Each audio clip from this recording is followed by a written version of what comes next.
questions. Le premier film qui vous a marqué, que vous mentionnez dans votre autobiographie, c'est le film policier Dernier Atout, de Jacques Becker. Et à côté de ça, vous avez défendu en tant que critique les films de Don Siegel et d'autres réalisateurs comme Phil Karlsson, ainsi que le cinéma policier et ou politique italien au sens large.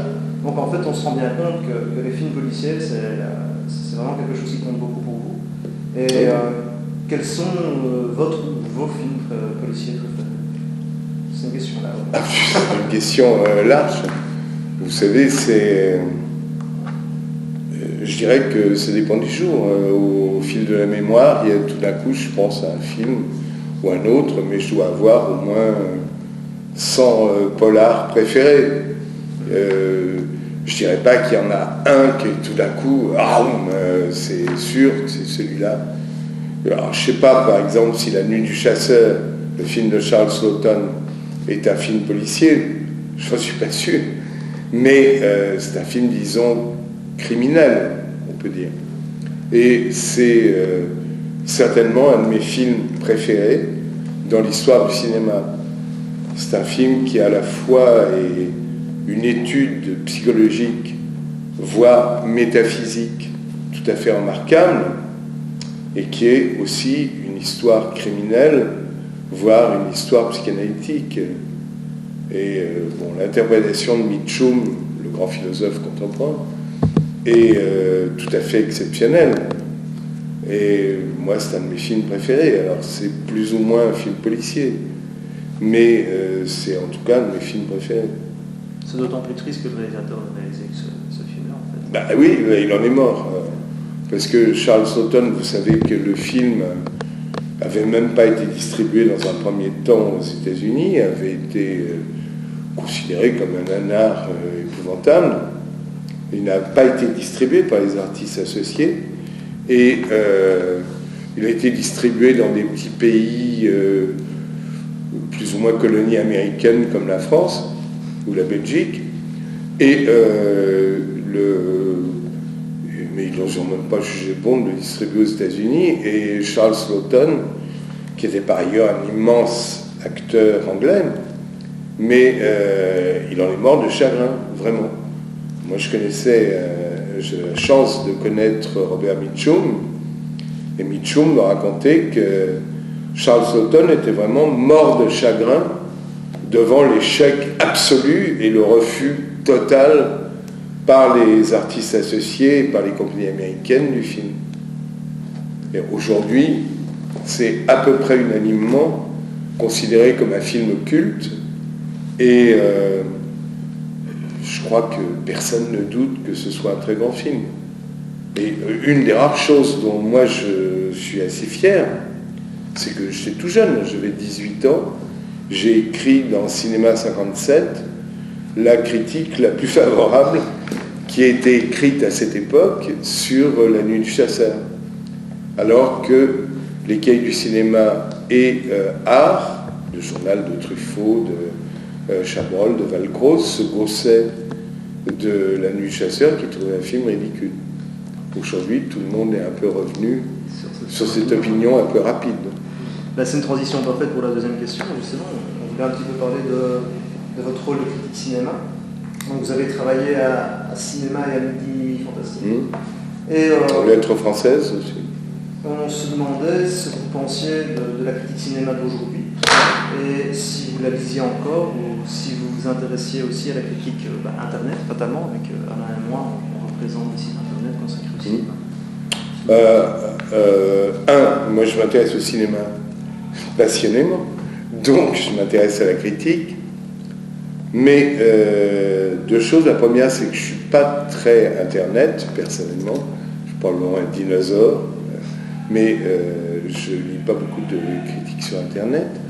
Mais par contre, ce que je regrette vivement, c'est que d'une manière générale, il y a indiscutablement une perte d'influence de la critique par rapport à, disons, il y a une vingtaine d'années ou une trentaine d'années.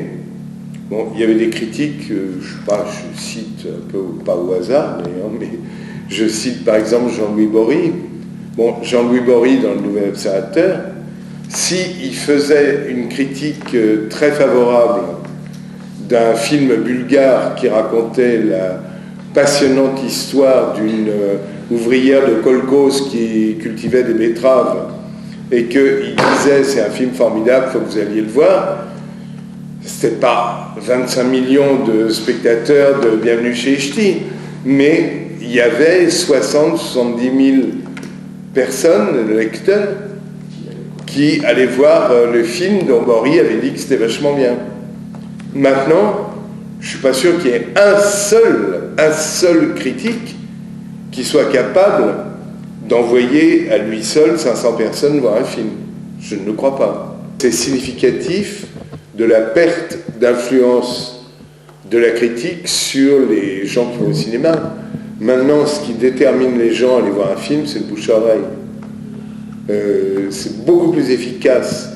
Le type qui, dans le métro ou en allant au boulot, dit ah, tiens, hier j'ai vu un film vachement bien, qu'est-ce que ça m'a plu, c'est très très bien, va le voir. Ça, c'est la critique qui aujourd'hui est constructive. Par exemple, récemment, vous avez sans doute vu ou en tout cas entendu parler de Sugarman. Bon, personne n'attendait ce film, Sugarman. Alors, personne ne l'attendait. Et vous vous rendez compte qu'il en est à plus de 200 000 entrées à Paris. Et c'est vraiment le bouche-à-oreille. Il n'y a pas eu une critique spécialement délirante, hein. Il n'y a eu aucune publicité. Personne, quand le film est sorti dans 3 petites salles, n'avait jamais entendu parler du film. Et c'est vraiment le bouche-à-oreille qui a envoyé les gens vers le film.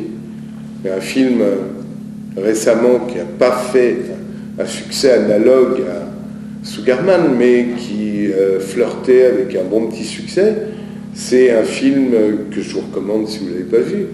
C'est La Vierge, les Coptes, ma mère et moi, qui est un film tourné par un jeune Français d'origine égyptienne, d'origine copte, et qui est un film, je ne sais pas si c'est un documentaire, c'est un documentaire un peu bidon, comme Sugarman d'ailleurs, mais peu importe, c'est un film vachement intéressant. Et les gens, ça leur a plu, ils disent à leurs copains, allez le voir. Et ça, c'est un phénomène assez nouveau depuis quelques années, cette importance du bouche à oreille qui a, à mon avis, en grande partie remplacé la critique. Vous pouvez dire que, vous pouvez écrire que Bienvenue chez les Ch'tis est complètement nul et que ça n'a aucun intérêt. Ça n'a pas empêché 26 millions de Français d'aller le voir. Ou vous pouvez dire que tel ou tel film est sublime. Si les gens tombent raides d'ennui, 8 jours après, il n'y a plus de film. Et voir le film de Terrence Malick, par exemple, à la merveille. Moi, je l'ai vu au Max Linder, il y a un grand cinéma à Paris. On était 7 dans la salle. Au bout de 3, il y a quand même Ben Affleck dedans, enfin c'est un bon film. Et au bout de 3 quarts d'heure, il y a 2 personnes qui se sont levées, qui sont parties. Et moi, avec 2 amis, on est partis au bout d'1 heure et quart. Et il y a un gros Chinois qui était au premier rang, qui s'est endormi. Donc il est resté. Mais la production a continué devant un gros Chinois endormi.